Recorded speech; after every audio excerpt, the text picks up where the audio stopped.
Merry late Christmas.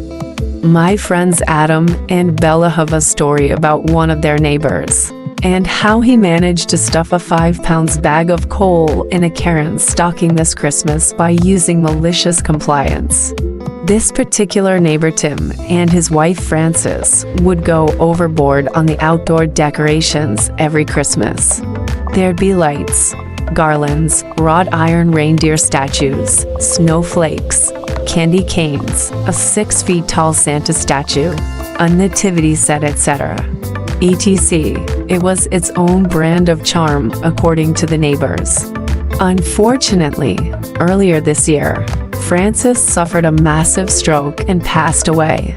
Tim was devastated, especially as Christmas came closer and closer. Frances's favorite holiday was Christmas. Tim told the neighbors around Thanksgiving that he wasn't going to decorate the house that year. It was just too painful without Frances there. Everyone was sad, but they understood. Unfortunately, Karen didn't get this memo. It's the week or so after Thanksgiving, and people who haven't put up Christmas decorations are busy doing so. Adam and Belle were walking their dog, Domingo. Tim is out front of his house, getting the mail. Adam and Belle go up with Domingo to see Tim and say hello. While they're talking, a red minivan pulls into Tim's driveway. Karen steps out. Belle and Adam have never seen her before, but Tim recognizes her. "Good morning, Karen." "Yeah, hi, I was wondering if you were going to put up your Christmas decorations this year." Adam, Belle, and Tim look at each other, uncomfortable. "I'm not going to put up any decorations this year," Tim said. "And why not?" Karen asked. "Christmas reminds me of Frances." "Well, what about my kids? They've been looking forward to seeing the house decorated. And the fact that you're pretty much the only house that isn't decorate makes them realistic. What would Frances want?" Belle, Adam, and Tim just stared in astonishment. "We've had a pandemic and we need the cheering. They've been looking forward to this every year." Tim is looking both angry and brokenhearted. Adam and Belle are ready to tell Karen to go stuff it, but Karen sets the trap for Tim's malicious compliance. "We're going to be here after church on Christmas Eve, and this house better be decorated." And with that, Karen gets back into her minivan and drives off. Belle looks at Tim, and he's got a malicious smile on his face. She wants a decorated house?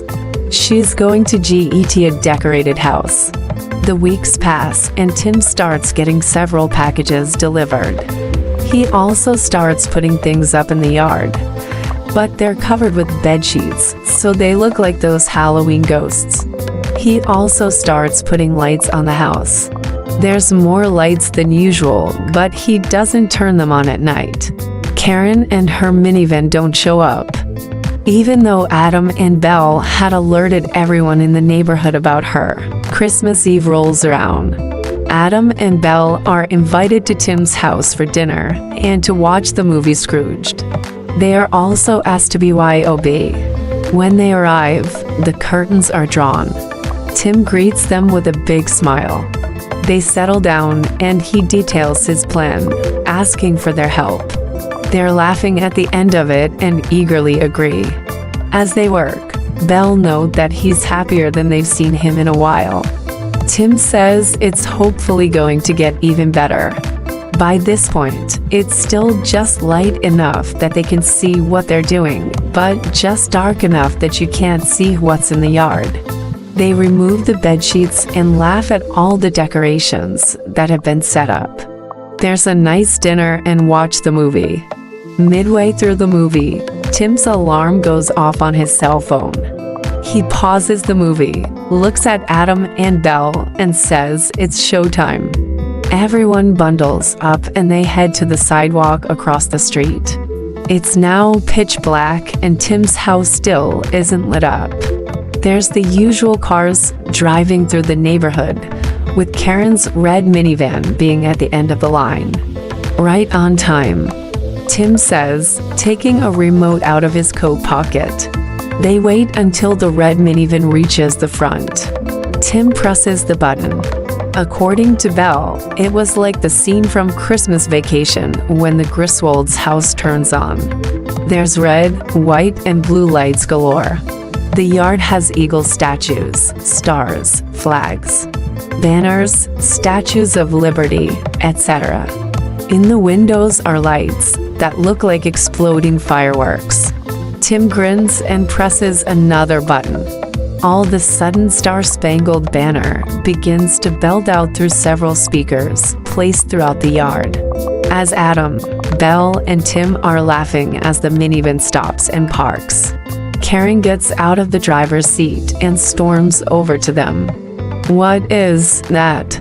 she shrieks, pointing to the house and looking about ready to blow a gasket. "It's my salute to all nations, but mostly America," Tim said. "Don't you like it?